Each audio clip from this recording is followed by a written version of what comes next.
Dios les bendiga, hermanos. Tomen su lugar. Queremos dar la bienvenida a todos los que nos están acompañando. Démosle un aplauso a los que nos visitan. Bienvenidos. Hoy estamos celebrando una reunión más al Señor y estamos contentos sabiendo que Dios, su presencia está aquí con nosotros. Dios bendiga a César que nos acompaña, bienvenido, nuestro hermano. Y igual como decía, a todos los que nos visitan, bienvenidos. Hemos iniciado una serie, como lo dijimos la vez pasada, el domingo pasado, que vamos a hablar acerca del servicio en la iglesia moderna.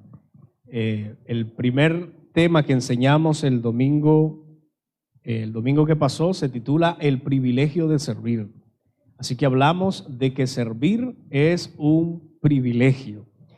En esta serie dijimos anteriormente que vamos a desarrollar temas como el servicio dentro de la iglesia, vamos a enseñar el servicio fuera de la iglesia, vamos a enseñar el servicio como un estilo de vida.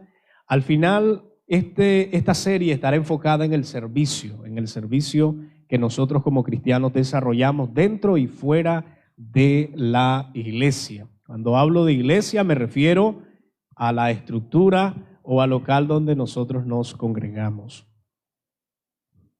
Hoy corresponde hablar acerca del servicio dentro de la iglesia. Espero que si usted toma nota sería excelente. Si tiene preguntas o comentarios al final también lo puede hacer para que podamos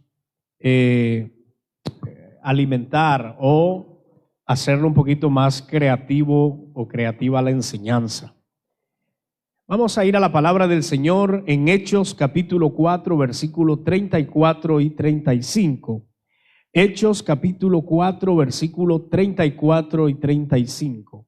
Que Dios bendiga también a los hermanos que nos están viendo a través de la página de Facebook. Estamos transmitiendo el servicio en vivo y como estamos transmitiendo en vivo siempre hay problemas con la internet y esperamos pues que pueda comprender. Son situaciones que pasan y son ajenas a nuestra voluntad.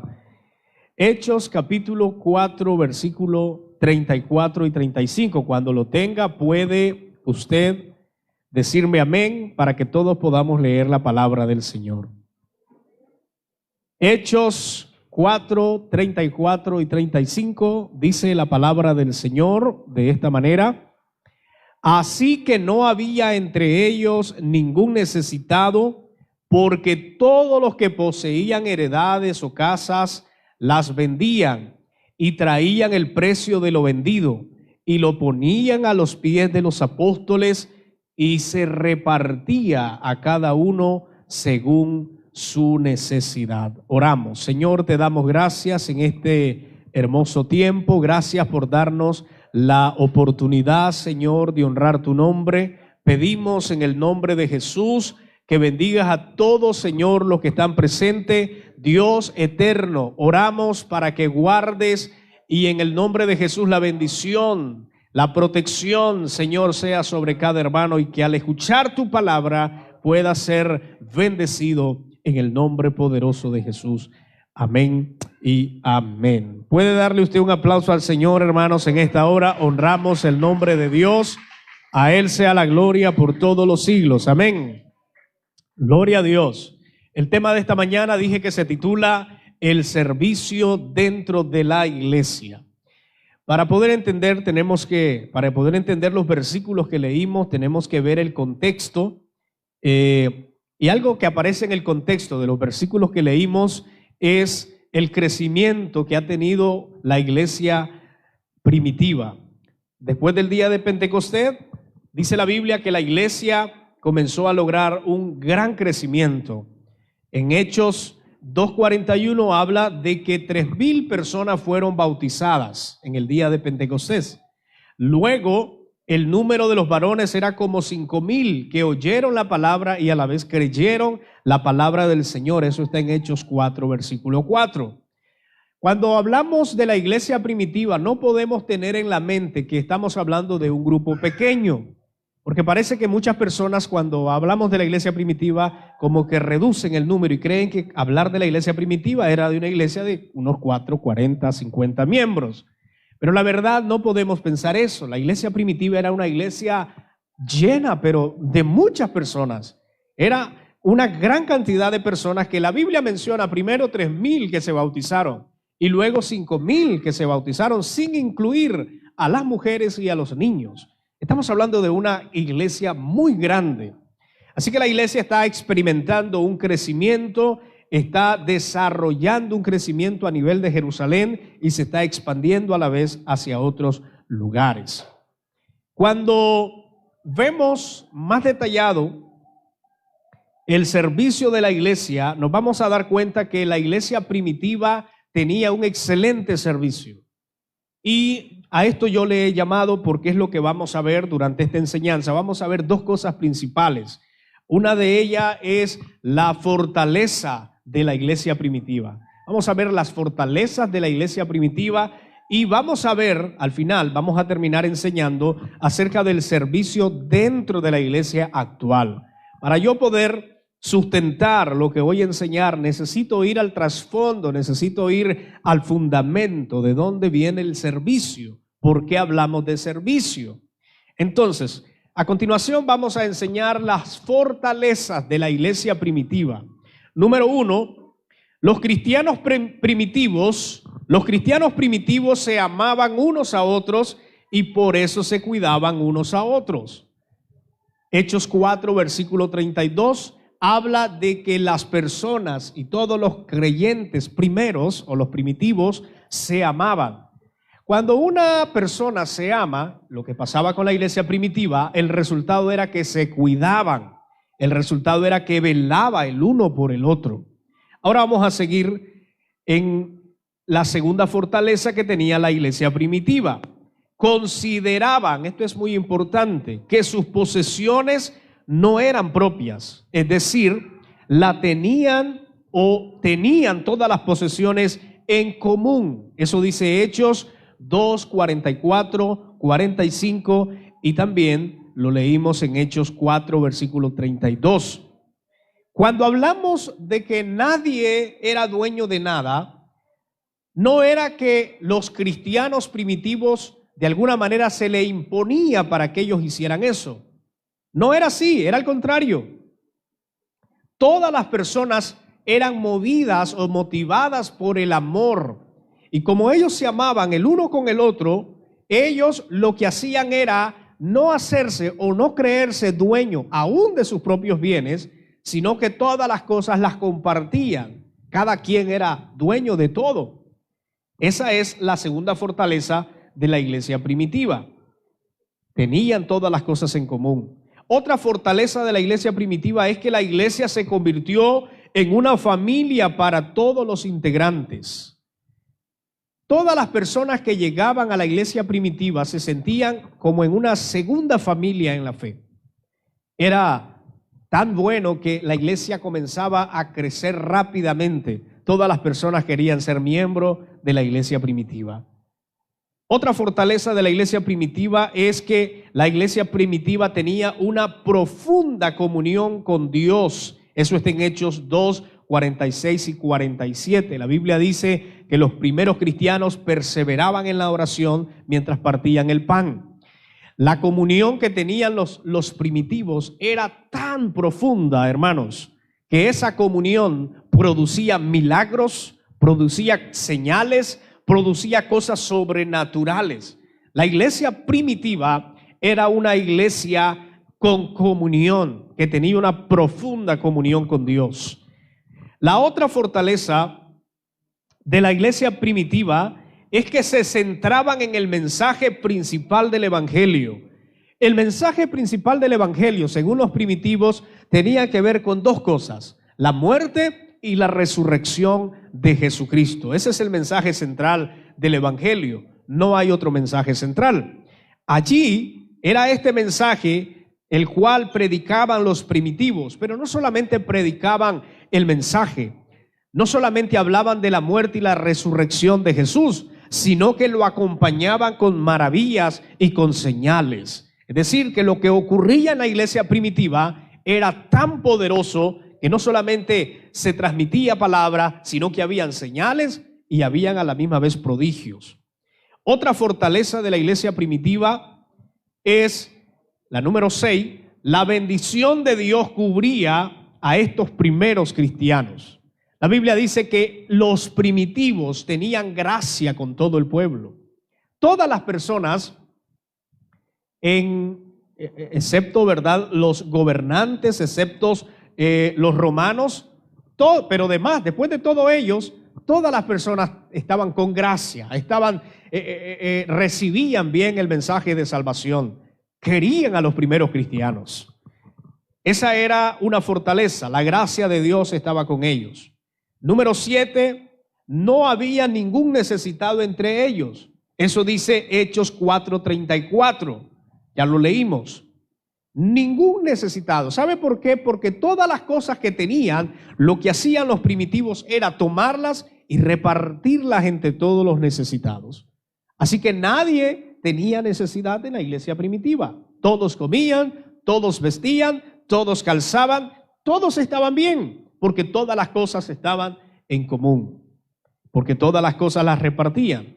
Y la fortaleza número 8 de la iglesia primitiva es que los apóstoles administraban los bienes de la iglesia.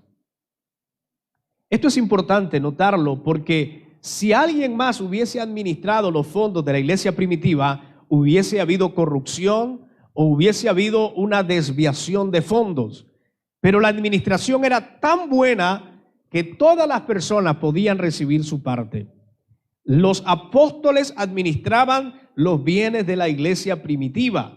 Ahora, poner algo a los pies de los apóstoles significaba sumisión, significaba respeto. Ellos se sujetaban a los apóstoles porque ellos sabían que los apóstoles estaban haciendo un buen trabajo en la iglesia primitiva. Una vez que ellos recibían todos estos bienes, todo el dinero, todas las cosas que daban los primeros cristianos, lo que ellos hacían era repartirlos, según la Biblia, a cada uno según sea su necesidad. Para cerrar este punto, porque quiero ir a lo que me corresponde enseñar, hay 8 fortalezas que yo he enumerado de la iglesia primitiva. Número 1, los cristianos primitivos se amaban los unos a los otros. 2, consideraban que sus posesiones no eran propias, sino que eran de todos. 3, la iglesia se convirtió en una familia para todos los integrantes. 4, tenían una profunda comunión con Dios. 5, se centraban en el mensaje principal del evangelio, que es la muerte y la resurrección de Jesús. 6, la bendición de Dios cubría a los primeros cristianos, es decir, estaban en gracia. Número 7, no había necesidad entre ellos, ningún necesitado. No tenían a una persona que necesitara algo porque todo lo compartían. Y número 8, los apóstoles administraban los bienes de la iglesia.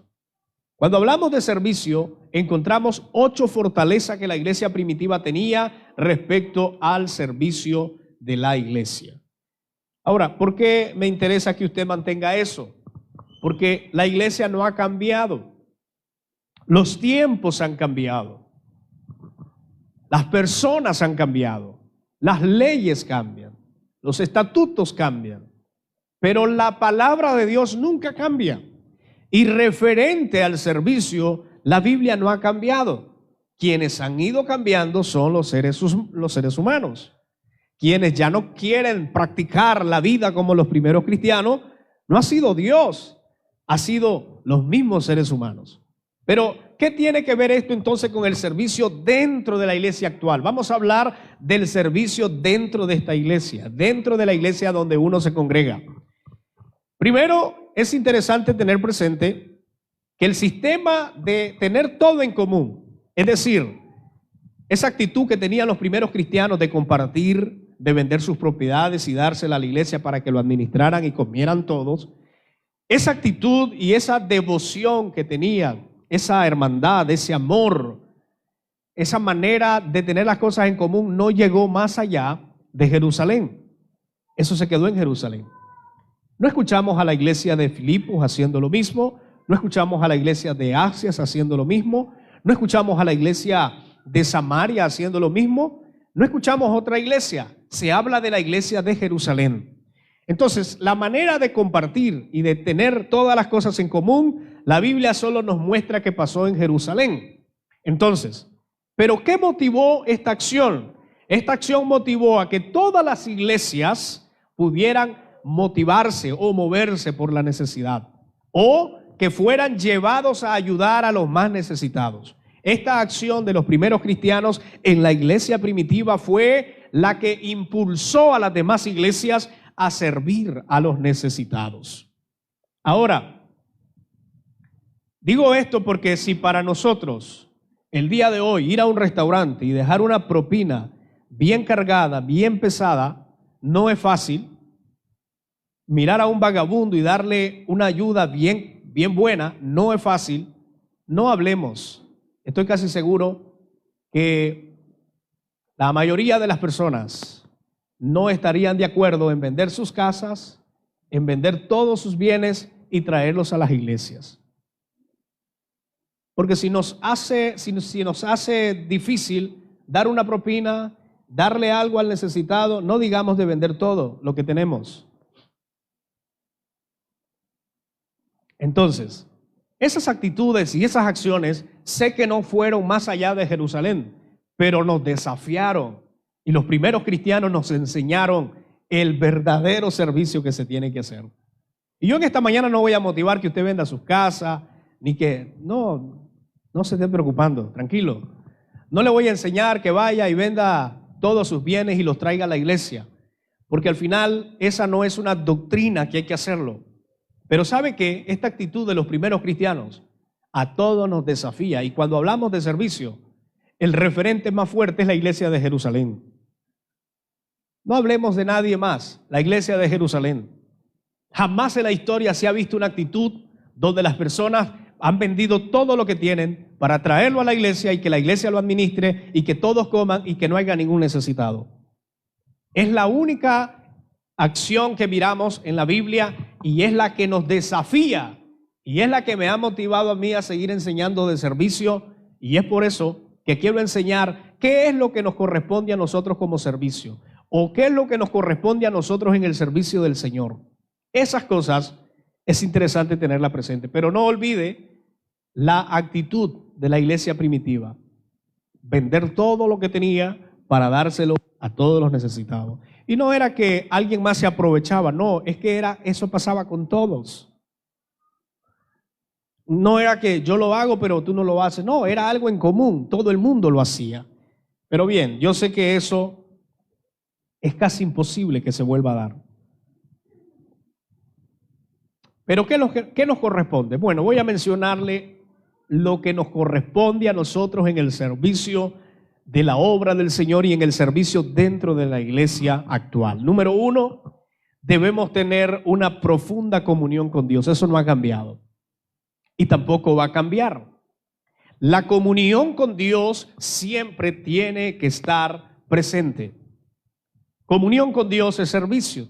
Nuestra vida tiene que estar dedicada al servicio total de Dios.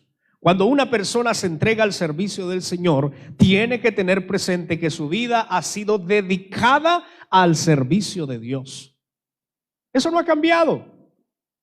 Que la gente no esté orando como debería de orar y que las personas no estén viendo la mano de Dios como los primeros cristianos es otro asunto. Pero todos los cristianos hemos sido llamados a tener una profunda comunión con Dios. Y esa profunda comunión con Dios se alimenta leyendo la palabra del Señor, orando, ayunando, sirviendo y haciendo muchas cosas que van con la voluntad de Dios. No ha cambiado, hermanos. Todos estamos llamados a tener una profunda comunión con Dios. Nosotros hemos enseñado que cuando una persona no tiene una profunda comunión con Dios es cuando están los problemas, los pleitos, los celos, las contiendas. Todas las cosas vienen porque no hay una comunión con Dios. Todo lo malo. Cuando una persona pierde el enfoque de estar conectado con Dios, entonces cualquier cosa puede hacer. ¿Estamos acá? Cualquier cosa. Porque no hay dirección, porque no hay propósito, porque no hay comunión. Y cuando estás vacío, entonces eres más vulnerable a aceptar cualquier cosa que Dios no lo apruebe. Yo quiero que lea conmigo Romanos capítulo 12, versículo 11. Vamos a ir a Romanos capítulo 12, versículo 11. Y dice la palabra del Señor. Romanos 12, versículo 11. En lo que requiere diligencia, no perezosos, fervientes en el espíritu, sirviendo al Señor. Versículo 12. Gozosos en la esperanza, sufridos en la tribulación, constante en la oración. Entonces, lo primero que nos corresponde a nosotros en el servicio es tener una profunda comunión con Dios. Ore lo más que pueda, ayune lo más que pueda. Miren, es lo que deberíamos hacer todos los cristianos, pero es lo que menos hacen muchos cristianos. La comunión con Dios no es venir a un culto.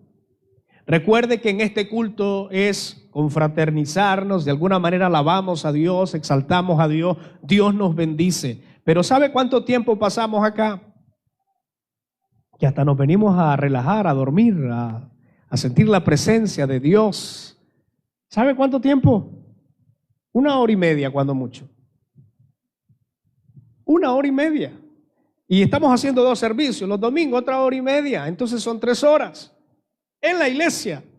Entonces usted le va a restar a la hora de la semana esas 3 horas y usted se dará cuenta que ni le estamos dando ni el diezmo de nuestro tiempo a Dios en la iglesia. Por eso es que la comunión con Dios no es congregarse en la iglesia, hermanos. La comunión con Dios es todo el tiempo, donde estás, donde vas, en tu casa, al acostarte, al levantarte, al trabajar, donde vayas. La comunión con Dios tiene que alimentarse todos los días. Por eso les digo, es importante que usted no pierda su comunión con Dios, siempre. Y número 2, nos corresponde amarnos y cuidarnos unos a otros. La iglesia primitiva lo que hacía era amarse y cuidarse. Eso no ha cambiado. Mire lo que dice Romanos 12, 9 y 10. Romanos 12, 9 y 10. Dice de esta manera: el amor sea con fingimiento. Dice sin fingimiento. Aborreced lo malo y seguid lo bueno. Mire lo que dice el versículo 10. Amaos los unos a los otros con amor fraternal, en cuanto a honra, prefiriéndoos los unos a los otros. Pero vaya conmigo allá al 17, versículo 17. No paguéis a nadie mal por mal, procurad lo bueno delante de todos los hombres. En el servicio dentro de la iglesia nos corresponde amarnos unos a otros. Aquí se enseña siempre y aquí se predica siempre que en la iglesia tenemos en el servicio estas 2 cosas: amarnos, y como nos amamos nos va a resultar cuidarnos unos a otros. Creo que el papel del creyente dentro del servicio debe ser amarse y, una vez que nos amamos, velar y cuidar por los demás hermanos.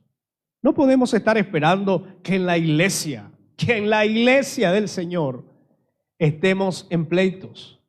Claro que se da. No estoy diciendo que no se da. Eso abunda. Pero que esté correcto, no está correcto. Hermanos entre ellos mismos no se hablan. Entre ellos mismos hablando en contra y poniéndolo en mal.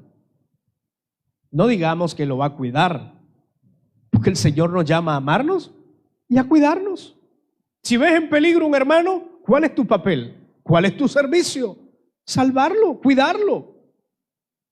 Pero muchos, ¿qué es lo que hacen? Bueno, empujarlo más, que se vaya. La iglesia tiene que entender, todos los creyentes tienen que entender. Fuimos llamados para amarnos. Aunque cuesta y no es fácil, fuimos llamados para eso. Dios no tolera que entre los mismos hermanos no se amen. Está prohibido. Por eso enseñamos que cuando una persona tiene problema con otro, ¿qué es lo que hay que hacer? Reconciliarse. Dice Jesús, si tu hermano peca contra ti, ve, no dice si tú pecaste, no, si él pecó contra ti, entonces parece que aquí el Señor nos da por donde no queremos, porque nosotros decimos, ok, si alguien me ofendió, se supone que él tiene que venirme a pedir perdón. Si alguien me hirió, él tiene que venir a sanarme. ¿Qué dice el Señor? Si alguien peca contra ti, no dice, no esperes que te vengan a pedir perdón. Dice, ve tú a pedirle perdón. Ve tú a hacer las paces. Ve tú a reconciliarte con tu hermano. Hermanos amados, si usted ha permitido que su corazón se haya llenado de algún odio con un hermano, yo lamento decirle que usted está en pecado con Dios. Está en pecado. Porque aborrecer a un hermano es pecado. Y Dios no lo tolera. ¿Qué es lo que hay que hacer? Humildemente, como cristianos, si queremos servir a Dios, si queremos sujetarnos a su palabra y si queremos sujetarnos a la Biblia, ¿qué es lo que hay que hacer? Reconciliarse, pedirse perdón. Somos humanos, fallamos, la encavamos, entonces hay que reconciliarnos. Pero repito, está prohibido que los hermanos se odien dentro de la iglesia porque eso es parte del servicio. La Biblia dice que si nos vamos a amar, sea con un amor sin ¿qué? Sin fingimiento. Tampoco vamos a andar fingiendo que nos amamos, porque no es así. Mire lo que dice Hebreos 13:1. Estamos aquí, hermanos. Hebreos 13:1. Vamos a leer este versículo interesante. Hebreos capítulo 13, versículo 1. Permanezca el amor fraternal. Solamente dice eso. Entre usted y yo debe permanecer el amor fraternal, siempre. Eso no es negociable, eso no cambia. Usted puede cambiar, pero la Biblia jamás cambiará al respecto. Fuimos llamados en el servicio de la iglesia a amarnos y a cuidar los unos de los otros. Número 3, como iglesia nos corresponde también, como iglesia actual, tenemos que velar por el necesitado que está entre nosotros. Mire lo que dice Romanos capítulo 12, versículo 13. Romanos 12, versículo 13. Dice de esta manera: compartid las necesidades de los santos y practicad la hospitalidad. Yo sé que siempre hay y siempre habrá pobres. Pero dentro de la iglesia, los hermanos que nosotros podemos ayudar y que realmente lo necesitan, la Biblia dice que debemos de ayudarles. Hay que compartir. Si usted sabe que un miembro de esta iglesia tiene una necesidad, tiene un problema económico, usted tiene que ayudarle. Para eso estamos. Para eso estamos. Y no esperar que la persona me venga a pedir, sino que si yo sé que alguien está necesitando, según la Biblia, yo tengo que ayudarlo a solventar algo, por mientras encuentra un trabajo, por mientras Dios lo prospera, por mientras la bendición de Dios viene por otro lado, pero a mí me corresponde ayudar en las necesidades de los demás hermanos. Hay hermanos, yo sé que aquí no se congregan, o por lo menos no vinieron hoy. Voy a comenzar a analizar de todos los que no vinieron. No, la verdad que no sé si vinieron o están, no sé, pero hay hermanos que pueden ver la necesidad tan grande de un hermano y no ayudan. Son tan duros que solo piensan en el bienestar propio, en ayudarse a ellos mismos, solo para ellos, pero nunca para ayudar al necesitado. Esa conducta no es correcta en un cristiano. Si ves un necesitado, dale la mano. Siempre que puedas, dale la mano. ¿Sabes por qué? Porque la vida da vuelta. Nuestra vida se compone de muchos procesos y llegará un momento donde vamos a necesitar, porque sí llegará un momento. No es que toda la vida vas a estar bien. Hay momentos de llorar, hay momentos de tener, hay momentos de no tener. Eso dice la Biblia, es bíblico. Entonces, si no has dado y si no has ayudado, no esperes que te ayuden en el momento de la necesidad. Hay gente que le va mal, ¿sabe por qué, hermano? Y ni le ayudan. Porque nunca ayudó él cuando tuvo. Y es imposible estar esperando cosechar algo y estar esperando recibir algo cuando tú realmente nunca ayudaste. Si uno nunca sembró, ¿cómo estás esperanzado a que te den y a cosechar? Pero la Biblia nos llama a que siempre estemos compartiendo las necesidades de los santos, de los de la iglesia. Otra cosa que nos corresponde a nosotros dentro del servicio de la iglesia actual es que los miembros, o todos nosotros, la iglesia debe de convertirse en un lugar o como una familia, más bien, para todas las personas que son integrantes. La iglesia debe darse a conocer a los de afuera como una familia. Aquí somos una familia en la fe. Usted sabe que hay gente que va a la iglesia que no tiene papá, no tiene mamá, o quizás sí los tiene, pero tiene grandes problemas. Y cuando llega a la iglesia y cuando llega y habla con un hermano de la iglesia se siente en familia. ¿Le ha pasado a usted eso? A mí me ha pasado que cuando voy a lugares donde no me conoce nadie y quizás yo no conozco a nadie, pero inmediatamente conectamos y nos damos cuenta que él es creyente, entonces inmediatamente todo cambió. Porque la familia en la fe así debe darse a conocer. Porque los creyentes son una familia en la fe. Y las familias se ayudan, las familias se aman, las familias colaboran, las familias están unidas. La familia siempre está procurando el bien para los demás. No sé si usted, le repito, lo ha comprobado, pero en mi caso ha pasado que he ido a lugares donde las personas no me conocen, ni yo los conozco, pero inmediatamente cuando conectamos que él es creyente y yo soy creyente, inmediatamente hacemos un gran lazo, una gran amistad y comenzamos a conversar en confianza. Porque eso es la familia de Cristo, es una familia en la fe. ¿Dicen amén? Ahora, aquí viene algo que no le va a gustar. Así que siéntese bien, agárrese bien. Si se estaba durmiendo, ahora se va a despertar. Y si se duerme, ¿qué le conviene? Ok. La iglesia y todos los miembros en el servicio, escucha bien lo que le voy a decir, nos corresponde a todos aportar con nuestras finanzas. ¿Dicen amén?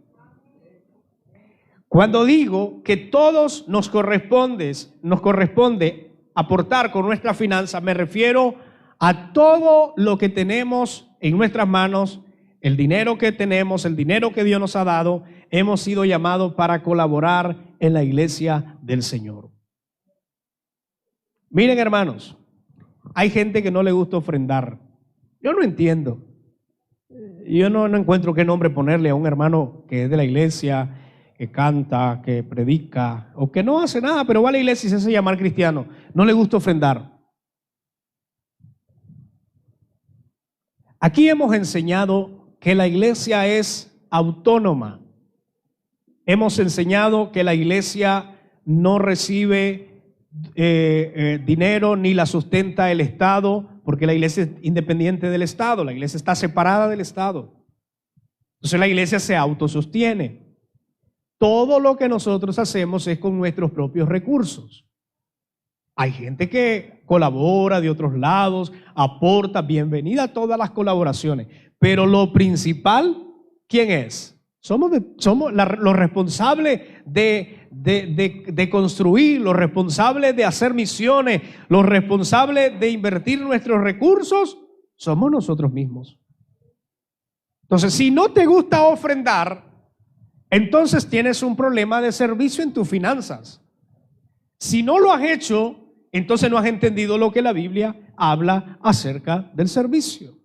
Vamos a ir a la palabra del Señor. Primera de Corintios capítulo 9, o segunda carta a los Corintios capítulo 9, versículo 7. Mire lo que dice acá. Segunda de Corintios 9, 7.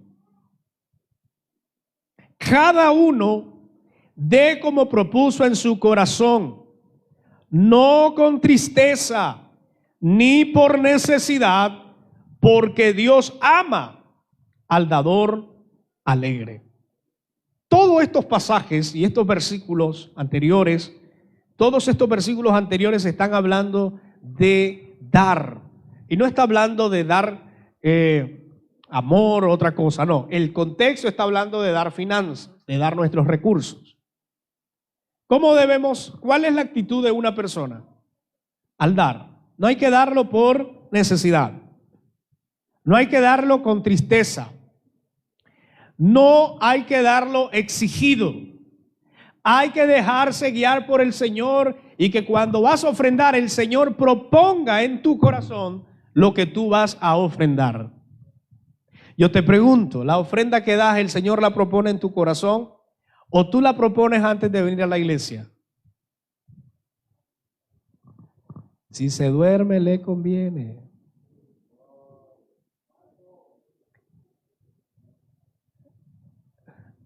Había una persona, ya se los he contado, me acuerdo de esto. En las comunidades hay bastante pobreza y se entiende, pero había una persona que tenía algunos recursos. Entonces él se iba antes que iniciar el culto con un billete de a 10 Córdoba a comprar helados, charamusca, le dicen en Honduras, helados, aquí le dicen bolsita. Las cosas es que usted me entiende, es eso, ¿verdad? Se iba a comprar con un pancito a cambiar, en ese entonces valían 2, 3 pesos, y él buscaba siempre los 5 Córdobas o los 3 Córdobas, porque él tenía ese monto fijo siempre. Así que antes del culto él iba, llegaba, compraba, y él ya sabía que ese restante era de la ofrenda. ¿Está mal? Bueno, yo pienso que no. Pero la pregunta es, ¿Dios la propuso en el corazón? No. Él la propuso él, en su casa, antes de salir. Cuando nosotros ofrendamos, deberíamos dejarnos guiar por el Señor. ¿Cuánto es lo que vamos a ofrendar? No te vamos a decir, mira, traga el billete, solo los billetes rojos, porque esa ha sido una doctrina mal enseñada, un extremo de la prosperidad. No te vamos a tratar de manipular y decirte, no, aquí solo aceptamos billetes o aquí solo aceptamos esto. No. Lo que yo siempre digo es que cuando ofrendemos debemos de hacerlo dejándonos guiar por el Señor, que sea Dios quien proponga en mi corazón, y cuando vaya a ofrendar, sepa que estoy dando lo que Dios quiere que dé, pero no lo que yo vengo proponiendo desde la casa. O sea, hijito, vaya, cámbieme, hoy de mañana cámbieme. Ese es el caso de otros hermanos, solo le estoy poniendo un ejemplo. Vaya, compre el pancito, el café y me deja tanto para la ofrenda porque esa es mi ofrenda. Hermanos, dejémonos guiar por el Señor. Que Dios sea quien proponga la ofrenda que nosotros vamos a darle a Él. Que Él la proponga. Porque mire, si Él la propone en su corazón es porque Él sabe que usted la puede dar. Pero déjelo. Deje a Dios y dígale a Dios en el momento de la ofrenda: Señor, ¿cuánto quieres que yo ofrende? Propone en mi corazón, porque eso es lo que dice tu palabra. Según lo que Dios proponga en el corazón de las personas, eso se debe dar. Las finanzas es un tema muy complejo, porque a algunos de las iglesias, o por no decir muchos de la iglesia, no les gusta esto. Mire, estamos hablando de las ofrendas.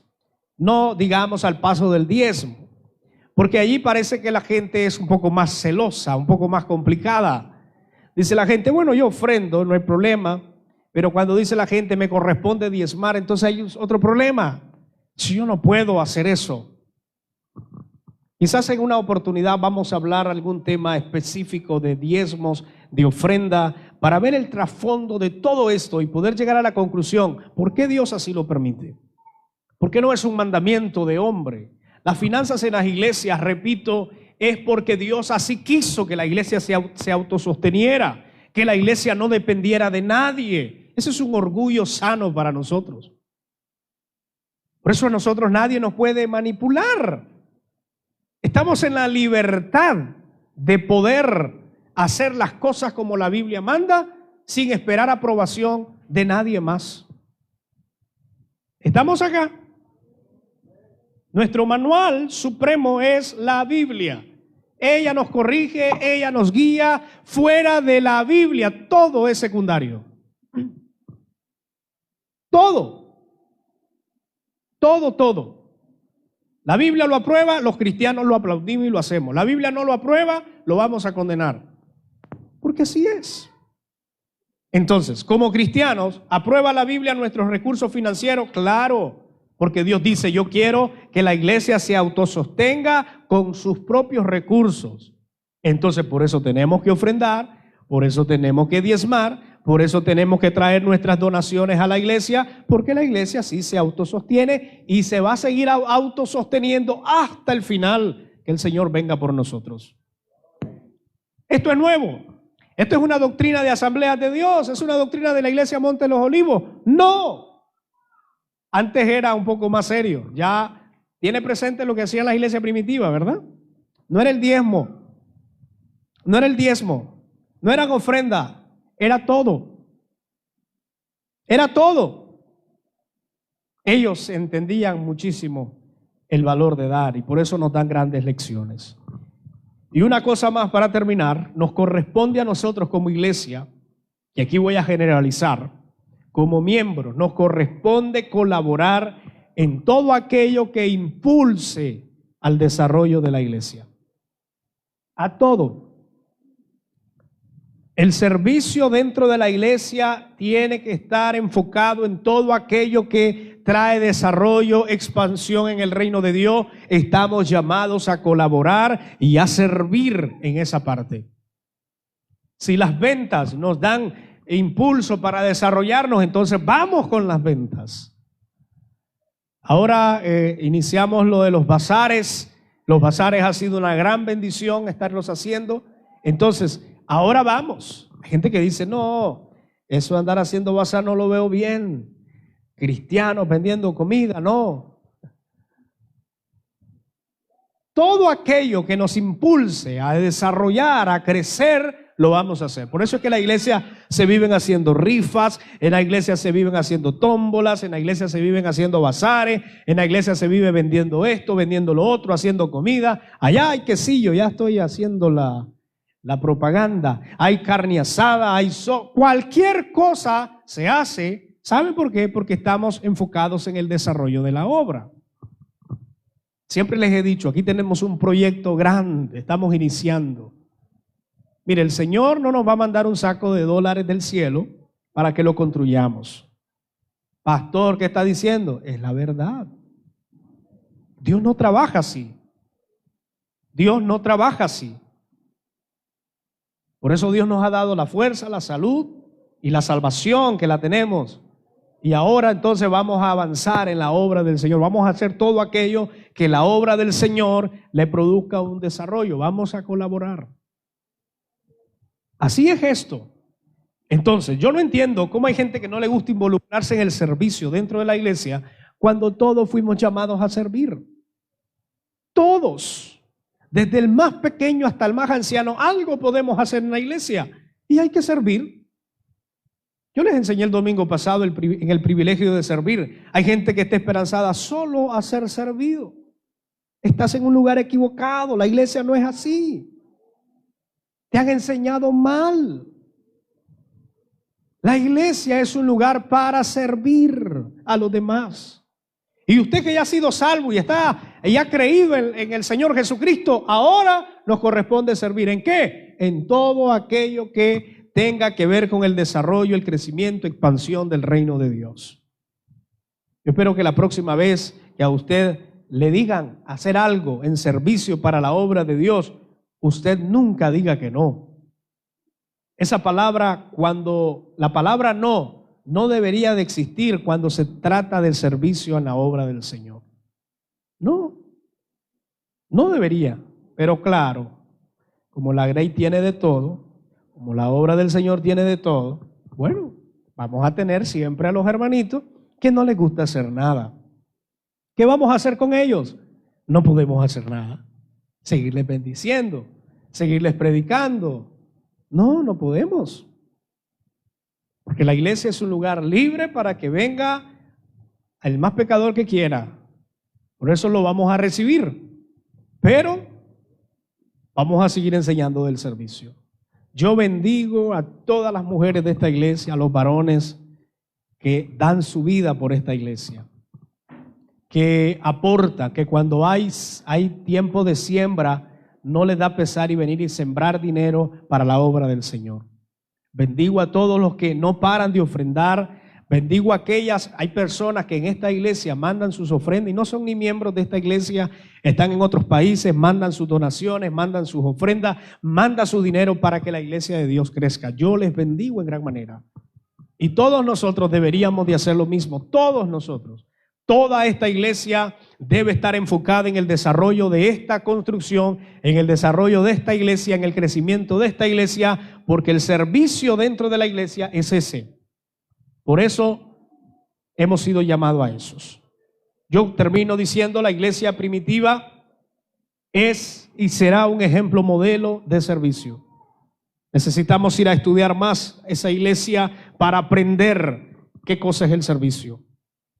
Y actualmente Dios nos ha capacitado a nosotros, nos ha dado sabiduría, nos ha dado talento para poder colaborar en la obra del Señor. Nunca te canses de servir en la obra de Dios. ¿Recuerdan lo que les dije el domingo pasado? ¿Hasta cuándo vamos a dejar de servir? Hasta que no existamos, hasta que ya nos vayamos a descansar en la presencia de Dios. Mientras tanto, hay que hacer en la obra de Dios. Quiero leer un versículo para terminar, un versículo de la palabra del Señor en Colosenses 3, 23 y 24. Con ese versículo termino. Colosenses 3, versículo 23 y versículo 24. Lo tenemos. Voy a leer la Nueva Versión Internacional. Colosenses 3, 23 y 24. Y póngame atención. Hagan lo que hagan, trabajen de buena gana. Se lo repito. Me gusta la Nueva Versión Internacional, Colosenses 3, 23 y 4. Hagan lo que hagan, trabajen de buena gana, como para el Señor y no como para nadie en este mundo, conociendo de que el Señor los recompensará con la herencia. Ustedes sirven a Cristo el Señor. Amén. Trabajen para el Señor, y la versión Reina Valera dice, y no para los hombres. La idea es que cuando trabajemos en cualquier servicio, tengamos presente que lo estamos haciendo para Dios y que es a Dios que le estamos dedicando toda nuestra vida en servicio. No para los hombres.